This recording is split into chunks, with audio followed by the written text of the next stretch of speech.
남의 고통이 보여야 내 인생이 보인다라는 제목 가지고 함께 하나님 말씀 나누도록 하겠습니다. 예전에 제가 청년부 사역 시작하면서 이제 그 목사님 한 분을 모셔서 이제 강의를 들은 적이 있습니다. 이제 집회를 했었죠. 설교를 들었는데 그때가 이제 제가 사역하던 교회에서 이제 처음 청년부를 시작하면서 이제 세팅을 하던 때였는데 이제 그 목사님도 서울에서 이제 청년부를 세팅하신 경험이 있는 분이셔서 이제 모셨던 기억이 납니다. 이제 설교 중에 이제 목사님이 이제 자기 어릴 때 이제 본인 이야기를 좀 하셨는데요. 그게 좀 제가 굉장히 인상 깊어서 지금까지 이제 좀 기억이 많이 남아요. 지금은 이제 대학 갈 때 우리가 수능을 보잖아요. 이제 수능을 보는데 이제 그 목사님은 수능 이전에 그 학력고사 시절, 그 학력고사 시절을 경험하신 그런 세대였어요. 이제 그분 표현으로 뭐라고 하시냐면 이제 고등학교 2학년 때까지 내가 살아서 뭐 하나, 이런 마음으로 사는 게 아무 의미가 없어서 무의미해 보이고 삶에 의욕이 없어서 그냥저냥 학교만 다녔다고 합니다. 그러다가 그냥 학교 수업 듣기 싫으면 그냥 가방 들고 나오고 뭐 그런 게 비일비재했대요. 그러다 한 번은 이분이 이제 새벽에 화장실 가려고 거실로 나왔다가 자기 어머니하고 자기 큰형님하고 대화하는 걸 엿듣게 되었는데 이 어머니가 큰형을 붙들고 자기 이름을 부르면서 막 펑펑 우시더래요. 이 처음 보는 어머니의 그 눈물에 당황해서 이제 조금 더 몰래 이제 대화를 엿듣게 되었는데 이 어머니가 이 막내 아들 자기가 이제 아무 목표도 없고 의지도 없이 그렇게 사는 것 같아서 그것 때문에 마음 아파하시면서 혹시 우리 아들이 잘못되면 어쩔까, 막내 아들 인생이 잘못될까 봐 걱정되고 답답한 마음에 그날 그렇게 큰아들을 붙들고 막 울면서 이제 하소연을 하신 거예요. 그동안 이 어머니께서 자기에 대해서는 아무 말씀이 없으시길래 뭔가 내 인생에 대해서 큰 관심이 없으신가 보다 하고 그렇게 생각을 했는데 우리 어머니가 저렇게 속으로는 아파하시면서 고통스러워 하셨다는 것을 알고 이제 이분이 충격을 먹은 거예요. 그래서 목사님 말씀하시기를 어머니가 저렇게 더럽게 우시는 걸 자기가 그때까지 본 적이 없었대요. 그래서 이제는 이분이 그때부터 죽기 살기로 이제 공부를 한 겁니다. 이렇게까지 할 수 있을까 싶을 정도로 열심히 하니까 이제 아무래도 우리나라 이 입시 특성상 좀 암기만 잘하면 이제 성적이 좀 쫙 오르잖아요. 승산이 있잖아요. 이제 그렇게 성적도 단기간에 이제 수직 상승을 한 겁니다. 성적이 그렇게 오르니까 이분이 어떻게 했어요? 자신감이 좀 붙었겠죠. 그래서 예전에는 꿈도 꾸지 못했던 그 학교와 이제 전공학과를 목표로 잡았는데 여기서 갑자기 이제 돌발 변수가 생겼어요. 이 단기간에 성적이 오른 이 목사님을 의심한 이 고3 담임 선생님이 너 컨닝했지 하면서 이제 원서를 써주지 않은 겁니다. 저도 그 시절 사람이 아니라 잘 몰랐는데 최근에 이제 우연히 인터넷에 돌아다니는 그 웹드라마 밈을 보면서 그런 내용이 실제로 이제 있었구나. 그 시절에는 저런 게 있었구나. 제가 이해를 했습니다. 여러분 지금하고 다르게 그 당시만 해도 담임 선생님이 원서를 써주지 않으면 대학을 지원하지 못하는 그런 시대였다고 그래요. 여러분 이 목사님 입장에서는 당연히 억울할 수밖에 없죠. 뭐 지금 같은 시절이었으면 그 선생님 당장 이 9시 뉴스에 보도가 되고 인터넷에 신상 공개되고 난리가 났을 텐데 이 안 된다는 선생님한테 그래도 원서 써달라고 우기다가 이분이 실컷 두들겨 맞기만 한 겁니다. 목사님 그렇게 두들겨 맞고 이 한강 다리를 건너서 집까지 걸어오면서 이 중간에 뛰어내리고 싶은 충동이 한두 번이 아니었었대요. 내가 여기서 죽어버릴까. 그 메시지가 참 저한테 애잔하게 느껴지더라고요. 결국 그 해에 대학에 못 가고 이분이 이제 재수를 해서 대학에 갔는데 그 목사님 표현하시기를 그 선생님에 대한 그 극단적 분노가 해결되기까지 굉장히 오랜 시간이 걸렸다고 하더라고요. 당연하죠. 왜 안 그러겠습니까? 자기의 어떤 그 정당한 노력과 수고가 인정받지 못하고 왜곡되면 아마 누구나가 다 그럴 겁니다. 여러분 제가 청년부 처음 시작할 때 들었던 메시지니까 벌써 한 12년 전인 것 같아요. 12년, 13년 된 이야기인데도 아직까지 제가 기억을 하는 걸 보면 저에게 주는 임팩트가 꽤 강했던 것 같아요. 여러분 평소에는 보지 못했고 알지 못했던 그 어머니의 고통을 보고 깨달았던 이분의 삶이 변했어요. 그런데 반대로 이분이 좋은 성적을 얻기 위해서 만들기 위해서 누구보다 수고하고 애쓴 그 노력과 고통을 보지 못했던 그 선생님 때문에 이분은 또다시 좌절을 맛봤어요. 여러분 이렇게 보면 우리 인생이 참 아이러니한 것 같아요. 여러분 우리는 지금 계속해서 이 요셉의 인생을 따라가고 있습니다. 하지만 제가 저번에도 말했지만 여러분 이 스토리는 요셉의 이야기가 아니라 정확히 말하면 야곱의 이야기예요.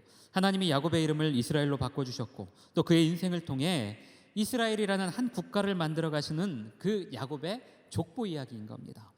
여러분 우리는 지난주에 요셉이 그 형제들을 스파이로 몰고 가면서 막내 동생 베냐민을 데리고 오지 않으면 너희들 계속 여기에 잡아두겠다 이렇게 요구했던 그 요셉을 살펴봤어요. 이 자신을 팔아버린 그 형제들의 행동이 그 동의는 안 되지만 어떻게든 좀 이해해 보려고 했던 그 요셉이 형들을 테스트한 겁니다. 그래서 요셉은 둘째 형 시몬을 인질로 잡았고요. 나머지 형제들에게는 양식을 도로 주어서 넉넉하게 주어서 너희들이 돌아올 때 그 막내 동생 베냐민을 데리고 오지 않으면 이 형제를 풀어주지 않겠다. 그렇게 그 요구와 함께 집으로 돌려보냈습니다. 그렇게 시간이 꽤 지나서 이 이집트에서 가져온 양식이 이제 또 떨어졌어요. 이제 또 굶어 죽게 생긴 겁니다. 그런데도 여전히 야곱은 이 막내 아들 베냐민을 이집트로 보낼 마음이 없었고요.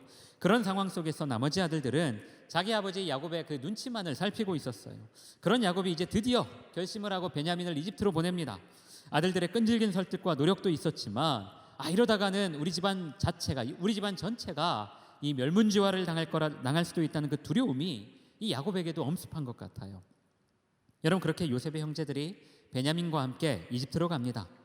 다시는 못 볼 줄 알았던 그 막내 동생 베냐민을 이 수십 년 만에 만난 요셉의 마음이 43장 29절부터 30절에 잘 드러나고 있어요. 제가 읽어볼게요.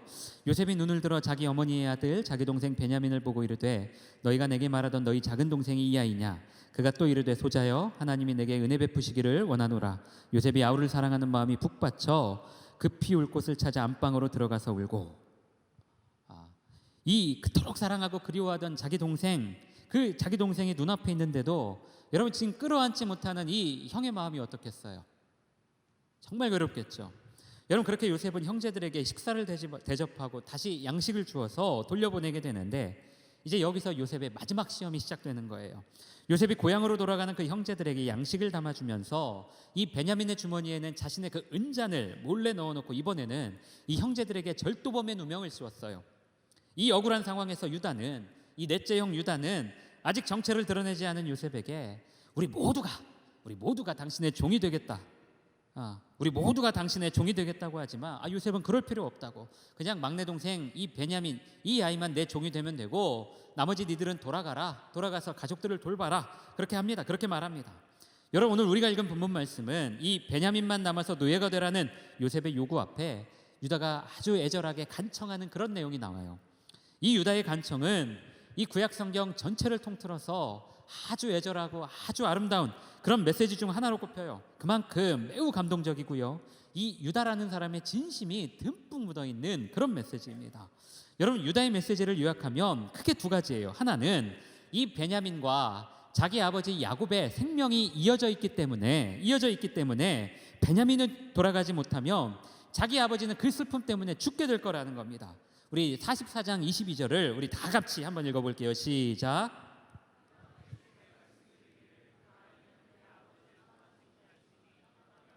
아버지가 죽겠나이다. 우리 이어서 30절부터 31절 함께 읽겠습니다. 시작. 아버지의 생명과 아이의 생명이 서로 하나로 묶여 있거늘 이제 내가 우리와 함께 가지 아니하면 아버지가 아이의 없음을 보고 죽으리니 이같이 되면 종들이 주의 종 우리 아버지가 흰머리로 슬퍼하며 스올로 내려가게 함이니이다. 어떤 말인지 알겠죠? 생명이 연결되어 있기 때문에 반드시 이 아이가 가야 된다는 거예요. 우리 32절부터 34절 한 번만 더 읽어보겠습니다. 시작. 주의 종이 내 아버지에게 아이를 담보하기를 내가 이를 아버지께로 데리고 돌아오지 아니하면 영영이 아버지께 죄짐을 지리이다 하였사오니 이제 주의 종으로 그 아이를 대신하여 머물러 있어 내 주의 종이 되게 하시고 그 아이는 그의 형제들과 함께 올려보내소서. 그 아이가 나와 함께 가지 아니하면 내가 어찌 내 아버지에게로 올라갈 수 있으리이까? 두렵건대 제가 내 아버지에게 미침을 보리이다. 자, 그리고 또 하나는 자기가 종이 될 테니까 이 막내 동생 베냐민만큼은 집으로 돌려보내달라는 것이었어요. 여러분, 아까도 말했지만 이 요셉이 베냐민의 양식 자루에 은잔을 집어넣은 건 이 형들에 대한 마지막 시험이었습니다. 요셉은 형들이 진심으로 반성하고 개과천선했기를, 다른 사람이 되어 있기를 간절히 마음속으로 바라고 있었어요. 여러분, 요셉의 그 인생을 보면 그의 아버지 그 야곱과는 달리 이상할 만큼 뭔가 하나님의 어떤 그 강권적인 역사와 어떤 하나님의 어떤 그 직접적인 말씀이 전혀 드러나지 않아요. 하나님이 요셉과 만나시는 장면이 없어요. 그리고 그래서 요셉은 이 형들을 만나고도 계속 고민하고 갈등할 수밖에 없는 겁니다. 만약 하나님이 나타나서 요셉아 용서해라, 이만 내가 다 뜻이 있으니까 네가 용서하고 하면 이제 내가 알아서 잘할 거다, 이 말씀을 하셨으면 아마 요셉이 그렇게 했겠죠. 근데 요셉은 그의 아버지 야곱과 달리 이 본문에 보면, 창세기에 보면 요셉의 인생에는 그 하나님과의 만남이 없어요. 그래서 계속 고민하고 갈등합니다. 그리고 그런 요셉의 마음 문을 열게 만든 건 하나님의 어떤 강권적인 은혜나 역사가 아니라 이 달라진 유다의 태도였어요. 우리 형들이 진짜 반성하고 삶이 바뀌었구나를 이 자기 눈앞에서 확인한 요셉이 드디어 자기의 정체를 드러내고 형들을 진심으로 용서를 한 겁니다. 여러분, 지난주에도 말했지만 만약 요셉이 먼저 자기 정체를 드러냈음에도 불구하고 형들의 태도가 자기가 기대한 것과는 다르게 이상한 방향으로 흘러갔으면 굉장히 속상하고 불편한 일이 벌어졌을 거예요. 하지만 어떻게든 이 막내 동생을 보호하려고 하는 이 처절한 유다의 자기 희생으로 인해 마지막까지 열리지 않았던 이 요셉의 마음 문이 활짝 열리게 된 겁니다. 여러분, 제가 예전에도 한번 이야기한 것 같은데, 저 개인적으로 목회하면서 하나님 전능하시고 하나님 못하실 일이 없기 때문에 못 고칠 사람이 없다고 하지만 과연 그럴까라는 생각을 종종 할 때가 있어요. 여러분, 멀리 갈 필요 없이 저부터가 그래요. 점점 나이를 먹고 한 살 한 살 나이를 먹고 세상과 성경을 바라보는 어떤 저만의 관점이 생기다 보니까 웬만해서는 잘 안 바뀌고요, 쉽게 생각을 고치기가 힘들어요. 잘 변하지 않아요. 마찬가지로 여러분, 사람 잘 변하지 않습니다. 여러분, 그럼 우리 삶에 하나님의 영역은 없는 것인가? 그렇게 생각하면 또 그렇지는 않아요. 사람의 성향은 잘 바뀌지는 않지만 여러분, 스스로를 돌아보고 성찰하는 힘은 신앙 안에서 나오는 거예요. 자신의 삶을 끊임없이 말씀과 하나님의 관점으로 비춰보고 거기서 바른 길을 찾으려고 하는 것이 어쩌면 저나 여러분이 신앙생활하는 가장 큰 목적일 거예요. 여러분, 이런 관점에서 보면 오늘 유다는 달라졌어요. 이 거대한 갈등을 해결하는 가장 큰 열쇠는 여러분, 다른 게 아니라 유다의 달라진 태도 때문이었습니다. 유다의 달라진 태도가 이 갈등을 해결하는 열쇠가 된 거예요. 여러분, 그렇다면 우리가 한번 질문을 해봐도 되지 않을까요? 유다의 달라진 태도가 무엇 때문에 그랬을까? 이렇게 달라진 이유가 뭘까? 20년 전에는 동생을 인신매매로 팔아버렸던 사람이 이제는 자기가 종이 되면서까지, 내가 종이 되면서까지 막내 동생을 살리려고 하는 사람으로 변화된 계기가 뭐였을까? 여러분, 우리가 한번 이 지점을 한번 생각해 보면 좋을 것 같아요. 여러분, 우리 37장 33절부터 35절 말씀 한번 읽어보겠습니다. 시작. 아버지가 그것을 알아보고 이르되 내 아들의 옷이라 악한 짐승이 그를 잡아먹었도다. 요셉이 분명히 찢겼도다 하고 자기 옷을 찢고 굵은 배로 허리를 묶고 오래도록 그의 아들을 위하여 애통하니 그의 모든 자녀가 위로하되 그가 그 위로를 받지 아니하여 이르되 내가 슬퍼하며 스올로 내려가 아들에게로 가리라 하고 그의 아버지가 그를 위하여 울었더라. 이 요셉이 죽었다라는 소식을 듣고 난 이 야곱의 반응이에요. 어떤 내용인지 알겠죠? 여러분, 짧은 구절임에도 야곱이 얼마나 고통스러워했으며 얼마나 고통스러웠고 슬퍼했는지 아주 적나라하게 드러나고 있어요. 여러분, 이 슬픔이 이때 한 번뿐이었겠어요? 아니요. 여러분, 이제 목회자 생활하다 보면 장례식장을 가는 일이 아주 부지기수죠. 제일 마음 아프고 힘든 장례가 언제인 줄 아세요? 이 자녀를 앞세운 장례. 이 자녀를 앞세운 그 부모님을 바라봐야 되는, 그 성도님을 바라봐야 되는 장례가 개인적으로 마음이 제일 아프고요. 저도 막 눈물이 이게 참아지지가 않아요. 그게 제일 힘든 장례예요. 여러분, 야곱은 요셉이 사라진 그 20년 동안 매일 아파하고 슬퍼하면서 고통스러워했고요. 여러분, 이것은요, 요셉을 팔아버린 그 아들들의 마음에 큰 죄책감으로 다가왔습니다. 요셉의 존재가 너무 미워서, 너무 꼴보기 싫어서 그 미움을 해소하고자 동생을 팔아버리긴 했는데, 그것 때문에, 그로 인해서 아파하고 고통스러워하는 그 아버지의 모습을 보는 게 이들에게는 더 큰 고통이었어요. 아버지의 고통을 보고 나서야 자기들이 무슨 짓을 저질렀는지, 내가 미쳤었구나 정신이 들었고요. 그래서 이 막내 동생 베냐민만큼은 어떻게든지 지켜내야 했을 겁니다. 여러분, 오늘 유다의 변화는 제가 메시지 서두에 인용했던 그 목사님이 자기 어머니의 눈물을 보고 자신의 삶을 돌이키기로 결심했던 것처럼 결국 자기 아버지 야곱의 그 고통과 그 야곱의 눈물에 눈뜨고 나서 이루어진 결과물이었어요. 여러분, 다른 말로 하면 이 유다를 변화시킨 가장 큰 존재는 바로 그 아버지 야곱이었다라는 거예요.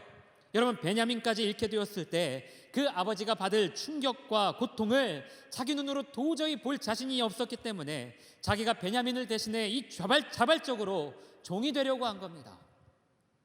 여러분, 최근에 저희 아내가 유튜브 그 영상 컨텐츠 하나 본 거를 이야기해 주더라고요.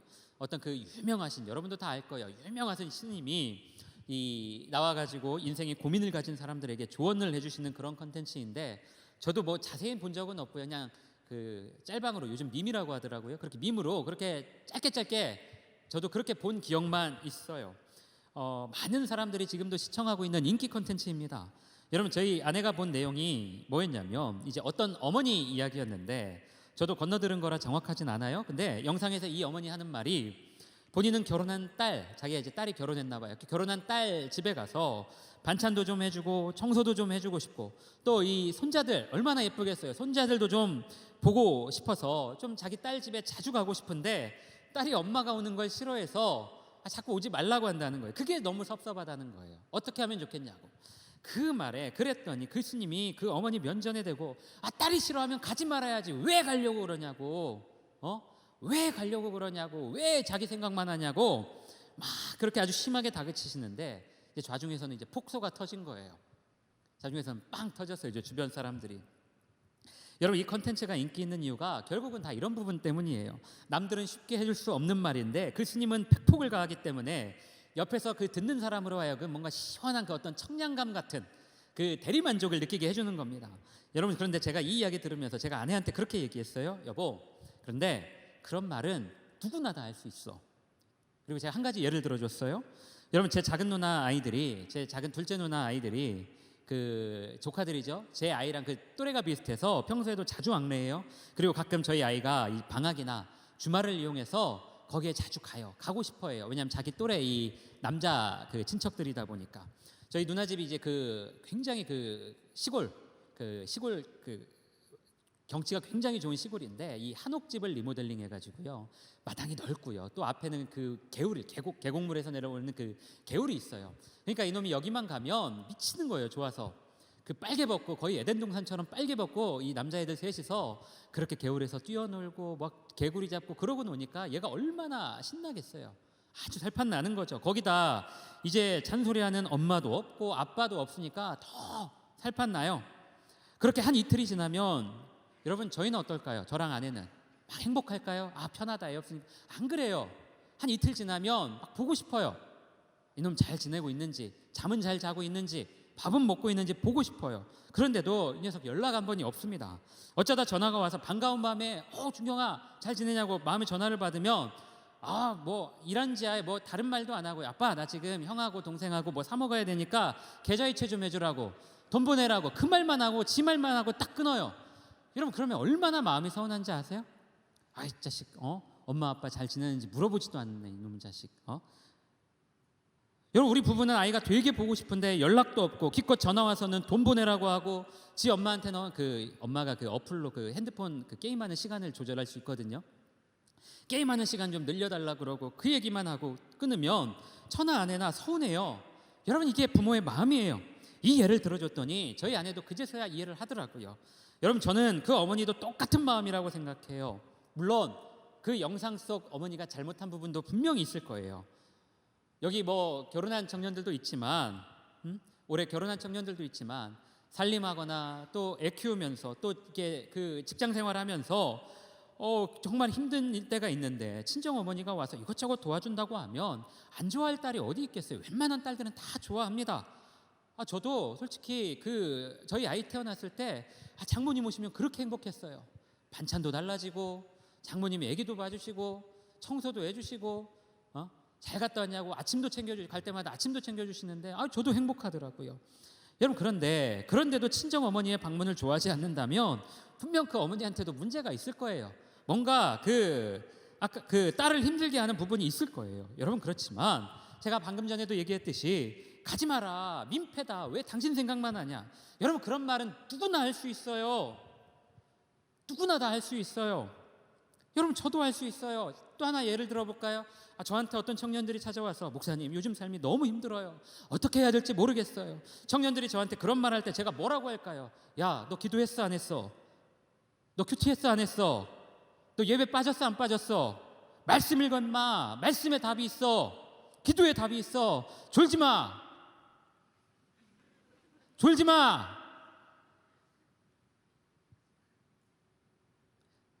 졸면 지옥 간다. 여러분 저도 그런 말 할 수 있어요. 여러분 그러나 제가 자신 있게 말하는 건 여러분 그렇게 해서 사람 마음이 절대 바뀌지 않아요. 그렇게 해서 사람 인생이 절대 바뀌지 않아요. 아주 심각한 문제를 앞에 두고 지금 뭔가 큰 결단과 어떤 충격 요법이 필요한 사람도 있어요. 그런 사람한테는 단호하게 얘기해야죠. 당장 끊어내라고, 아니면 당장 시작하라고, 이런 식으로 그 스님처럼 이야기해줘야죠. 하지만 여러분 지금 시대를 사는 사람들이 겪는 인생의 문제라는 것들이 대부분 다 답 없는 문제를 놓고 씨름하는 경우가 태반이에요. 그래서 선택이 쉽지 않은 거예요. 한번 잘못 선택했을 경우에 그 겪어야 되는 기회비용이 너무 크기 때문에 쉽게 선택하지 못하는 겁니다. 또 정답은 알고 있지만, 내가 어떻게 해야 되는지 정답은 알고 있지만 마음이 움직이지 않아서 자기가 생각하는 쪽으로 못 가는 경우도 있어요.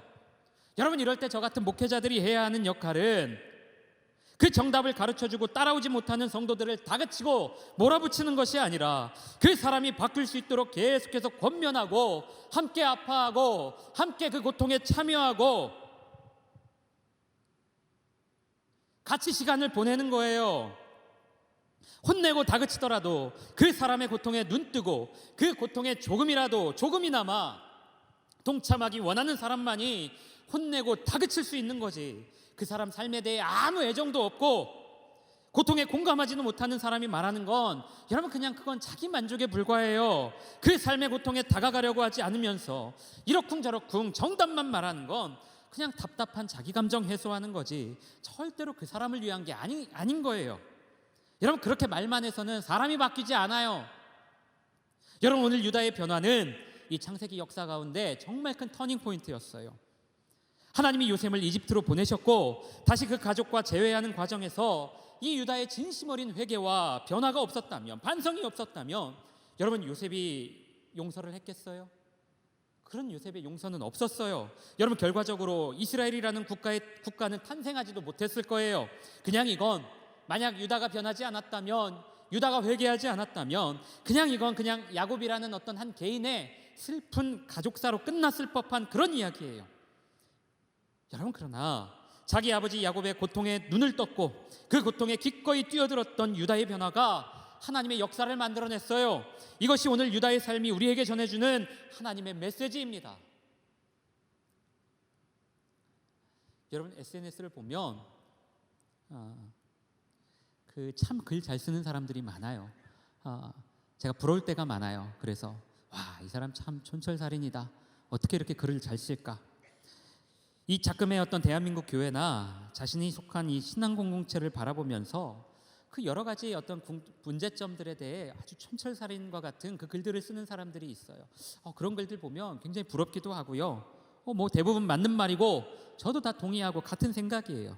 여러분 그런데 그걸 보다 보면 제가 내용에는 동의를 하지만 그 글을 쓴 사람에게는 동의할 수 없을 때가 있어요. 적어도 제가 바라본 그 글쓴이의 인생은 자신이 바라보는 문제에 대해서 그렇게 비판을 하고 문제 제기는 하지만 정작 자기가 속한 그 공동체의 아픔과 고통에 대해 절대 동참하려고 하지 않는 사람이 정말 많아요.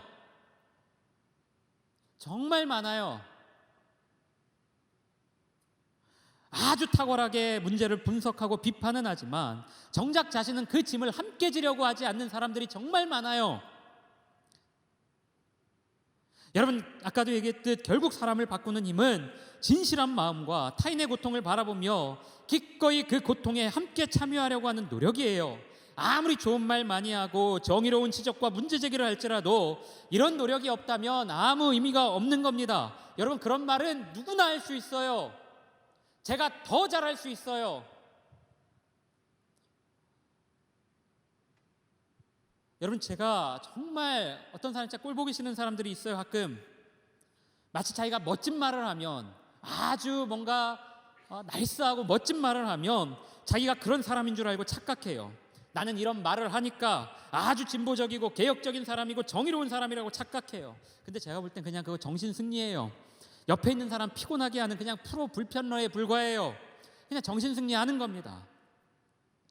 사랑하는 청년들, 저 개인적으로 늘 우리 청년들 바라보면서 기도하는 건 단 하나예요. 우리 귀한 상당의 청년들이 있는 곳마다 뭔가 회복과 기쁨 그리고 소망이 넘쳐나는 그런 역사가 있었으면 좋겠어요. 우리 청년들이 있는 곳마다 관계가 회복되고 연약한 자들이 회복되고 사랑이 넘치고 뭔가 으쌰으쌰하는 그런 어떤 회복이 있는 그런 역사가 있기를 저는 늘 기도합니다. 여러분, 사는 게 워낙 복잡하고 만만치 않아서 원치 않는 갈등과 분열도 있고 또 그 속에서 상처받는 게 우리 같은 평범한 사람들의 인생일 거예요. 여러분, 그럼에도 우리 청년들이 있는 곳에는 뭔가 화평케하고 상처를 보듬고 다시 일어날 힘이 생겨나는 그런 회복이 있었으면 좋겠어요. 여러분, 그리스도인이 있는 공동체는 예수 믿는 사람끼리 어떤 예배드리는 그런 공동체가 아니에요. 여러분, 그런 건 개인의 심신 안정을 위해 타종교에 있는 사람들도 얼마든지 하는 거예요. 같은 종교를 가진 사람들끼리 얼마든지 타종교에 있는 사람들도 해요. 여러분, 생각해보면 세상 어디를 살펴봐도 우리나라 교회처럼 이 열심과 동력이 어떤 그 동력이 있는 그룹이 없어요. 새벽부터 밤늦게까지 예배도 드리고요, 하나님 찬양하고 기도도 합니다. 아까도 얘기했듯이 그래서 막 직장에서도 믿는 사람들끼리 모이고요, 학교에 가서도 믿는 사람들끼리 막 모이고요, 그렇게 열심히 합니다. 그런데도 이상하게 여러분, 교회 밖 세상은 왜 이렇게 우리 교회를 싫어할까요? 뭔가 좋아하지 않는 것 같아요. 여기에 대해서 누가 자유롭겠어요? 저도 책임이 있을 거고 우리 다 책임이 있을 거고 다 문제가 있겠죠. 근데 늘 그런 생각을 해요. 왜 이렇게 교회가 특별히 뭔가 그렇게 나쁘게 잘못한 건 없는 것 같은데 왜 이렇게 교회를 미워할까? 뭔가 교회를 자꾸 공격하는 것 같습니다. 인기 있는 영화나 드라마에 나오는 빌런들 상당수가 다 교회 다니는 사람들이에요. 이유가 뭘까요? 여러 가지 이유가 있겠죠. 근데 제가 보는 관점은요, 많은 그리스도인들이 자기가 하고 싶은 것만 열심히 하는 것 같아요. 가장 대표적인 게 예배죠. 여러분, 교회의 가장 근본은 예배예요. 우리를 구원하시고 우리 삶의 주인 되신 하나님 앞에 예배하는 거예요. 예배 잘 드리는 게 맞아요. 이것이 우리 예배예요. 교회의 어떤 신앙 공동체의 핵심이고요. 여러분, 그런데 예배만 드리면 되는 건가요? 많은 사람들이 예배만 드리면 아주 훌륭한 그리스도인이 되는 줄 착각해요. 그래서 학교에서도 믿는 사람끼리 모여서 예배드리고요, 아까도 얘기했지만 회사에서도 신우회 조직해서 예배드리고요, 예배 만능주의가 된 것 같아요. 왜 그럴까요? 예배 드리는 건 어렵지 않고 힘들지 않아요. 예배 그렇게 드리는 건 힘들지 않아요. 안 그런 사람들도 있겠지만 대부분 이 안에서 자유롭지 못합니다. 여러분, 그러나 복음서에 나오는 예수께서 우리에게 보여주신 그분의 삶은 예배가 전부가 아니었어요. 그게 전부가 아니었어요. 개인의 경건에만 힘쓰며 예배 한번 드리는 걸로 모든 인생의 문제를 퉁치는 그런 태도가 아니었어요. 여러분, 지금처럼 개인의 삶의 영역이 분명해지는 시대 가운데 여러분, 저는 그래서 교회의 가치가 의미 있다고 봐요. 세상은 더 분명한 선을 가지고 이 선을 넘어오지 말라고 합니다. 자기 인생의 그 분명한 선을 가지고 절대 여기에 넘어오지 말라고 그래요. 침범하지 말라고 하지만 여러분, 그래도 교회는 내가 좀 힘들더라도, 내가 하고 싶지 않더라도 그 선을 기꺼이 넘어가 상대방이 불편하지 않을 정도만, 상대방이 힘들지 않을 정도만 관심 갖고 사랑하고 애쓰라고 합니다. 하고 싶지 않지만 그래도 함께 어울리라고 해요. 여러분, 아무리 세상이 개인주의화되고 각자 도생하는 사회로 간다 하지만 여러분, 주님께서 그 삶으로 우리에게 가르쳐 주신 이 진리와 가치는 변하지 않을 거예요. 이것이 교회의 존재 의미이고 저와 여러분을 향한 주님의 부르심일 겁니다.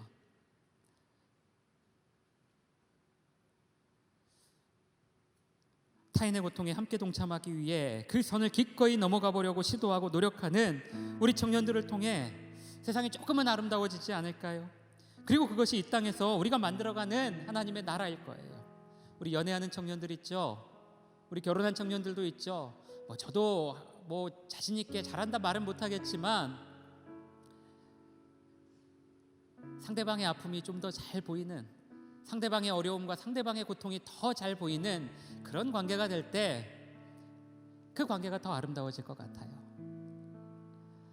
자꾸 내 아픔으로 저 사람을 좌지우지하려고 하니까 그게 힘든 거잖아요. 서로 동상이몽하고 자기 말만 하는 거고요. 여러분, 교회 안에서 자기 아픔만 가지고 서로 얘기하려고 하니까 그게 힘든 거잖아요.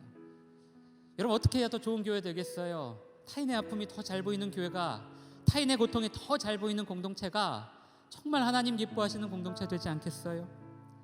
여러분, 제가 다음 달이면 상당교회 부임한 지 딱 2년이 돼요. 처음 상당교회 부임하고 나서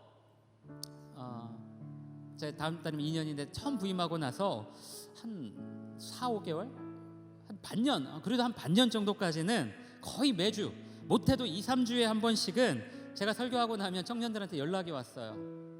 목사님 설교 은혜 받았습니다. 감사합니다. 안 믿는 눈치인데? 진짜예요. 진짜예요. 이런 감동이 있었고 공감이 되었고 큰 울림이 있었다, 이런 좋은 피드백 해주는 연락이 많았어요. 진짜예요. 믿어주세요. 여러분, 그런데 2년이 된 지난 지금 연락이 올까요, 안 올까요? 병건이 너 어떻게 알았어? 안 와요.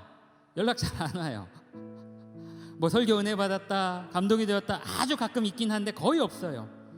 그것 때문에 제가 마음 아프지 않아요. 제가 작년에 한번 얘기했지만, 여러분, 저는 제 설교 1년을 놓고 저는 3할만 치면 좋겠다. 우리 야구 선수들처럼 3할만 치면 좋겠다. 그게 제 바람이에요. 여러분, 3할만 치면 좋을 것 같아요. 부탁인데 제가 오늘 이런 말 했다고 해서 예배 끝나고 저한테 카톡 보내지 마세요. 그게 저를 더 비참하게 합니다. 보내지 마세요. 그게 저한테 동정표 보내지 마세요. 그게 저를 더 비참하게 해요. 여러분, 이게 설교예요. 이런 게 설교예요. 어떤 대단한 목사님이라도 한 2, 3년 설교하고 나면 이제 성도들이 대충 목사님 본문 보면 대충 목사님 이런 얘기 하시겠구나, 금방 알아차려요. 여러분, 새로운 게 나올 게 별로 없어요. 설교는 원래 이런 겁니다. 여러분, 그런데 제가 그런 연락 못 받는다고 해서 슬퍼서 좌절하고 막 절망하고 울까요? 제가 가슴에 손을 얹고 정직하게 고백하는데 그러지 않아요. 진짜 그러지 않아요. 그런 연락 오면 감사하고, 없어도 저는 감사하고 좋아요.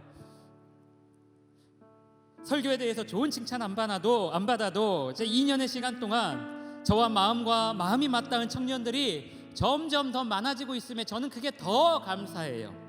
자신의 마음을 나눠주고 아픔을 공유해주고 기도 요청을 해주는 청년들이 점점 더 많아지는 거에 저는 그게 더 감사해요. 설교 좋았다는 칭찬보다 우리 청년들의 삶을 알아가고 청년들의 고통에 공감하면서 내 삶과 청년들의 삶이 맞닿아가고 있음을 느낄 때 저는 그게 더 행복하고 감사해요. 내가 다 해결해 줄 수는 없지만 우리 청년들의 고통이 눈에 들어오고 그 고통과 어려움에 나라는 존재가 함께 호흡할 수 있다는 사실이, 여러분, 저는 더 감사해요. 이것이 제 목회의 기쁨입니다. 말씀 마무리합니다. 우리 사랑하는 청년들과 부족하지만 이곳에서 우리들만의 하나님 나라를 좀 만들어가고 싶어요. 아까도 얘기했듯이 타인의 고통과 타인의 눈물과 타인의 어려움이 더 먼저 보이고 더 자주 보이는 그런 관계가 이 안에서 더 많아졌으면 좋겠어요. 서로 아끼고 사랑하고 귀하게 여기고, 여러분, 그럴 때 우리 공동체가 더 좋아지지 않겠어요? 제가 늘 얘기하잖아요. 저번에도 얘기했듯이 떡볶이집, 맛있는 떡볶이집 되지 않겠어요? 우리가 맛있는 떡볶이집 되면 뭐하러 다른 사람들이, 예수 안 믿는 사람들이 다중교회 가겠어요? 여기로 오죠. 이 안에 진리가 있는데. 고통과 고통이 맞닿아 기쁨이 되는 그 역설적이고 모순되는 그 진리가 실현되는 이곳 상당 청년부가 되었으면 좋겠어요. 우리 이건 아멘 한번 합시다. 할렐루야, 할렐루야. 그런 교회 되면 좋잖아요. 주님의 마음과 주님의 시선이 머무는 곳에 저와 여러분의 눈과 마음이 머무는 그 은혜가 우리 가운데 있었으면 좋겠어요. 바라기는 여러분의 아픔과 고통이 저에게 더 많이 보이고, 여러분에게는 또 누군가의 아픔과 눈물이 보이는 우리 상당 청년부가 되었으면 좋겠고요. 하기 싫고 부담스럽지만 기꺼이 선을 넘어 그 고통에 함께 참여하기를 결정하는 우리 청년들의 인생이 되었으면 좋겠습니다. 할렐루야. 하나님, 내 고통과 내 마음이 너무 세서 혹여나 내 주변의 사람들이 상처받진 않았는지, 내 주변의 사람이 아파하고 고통스러워하진 않았는지 생각해 봅니다. 하나님, 고통과 고통이 맞닿아 기쁨이 되는 그 역설적이고 모순되는 진리가 내 삶 가운데 실현되게 하시고, 하나님, 그 삶이 모여 이 하나의 교회를 만들어 이 상당의 청년부 가운데 그 하나님 나라가 하나님 실현되는 역사가 있게 하여 주옵소서. 그렇게 주님의 마음과 시선이 머무는 곳에 우리의 마음이 있기를 원합니다. 우리의 시선이 있기를 원합니다. 우리 사랑하는 상당 청년들 마음 가운데 타인의 아픔과 고통이 먼저 보이고 그들과 함께하기를 소망하는, 그렇게 기도하는 많은 청년들이 일어나기를 간절히 소망합니다. 주님, 우리 공동체를 그렇게 사용하여 주시고 우리 청년들의 마음을 그렇게 만져 주옵소서. 하나님께서 그렇게 행하실 것들을 기대하고 신뢰합니다. 주님 사랑합니다. 지금은 우리 구주 예수 그리스도의 은혜와 아버지 하나님의 무한하신 사랑과 성령의 충만하시고 자비로우신 은혜가 오늘 하나님 앞에 머리 숙여 기도하며 타인의 고통과 눈물을 바라보고 함께 동참하기를 원하는 사랑하는 우리 모든 상당의 청년들 머리 위에, 가정 위에, 학업 위에, 일터 위에, 그리고 그들의 삶 위에 지금부터 영원토록 함께 하시길 간절히 축원하옵나이다. 아멘.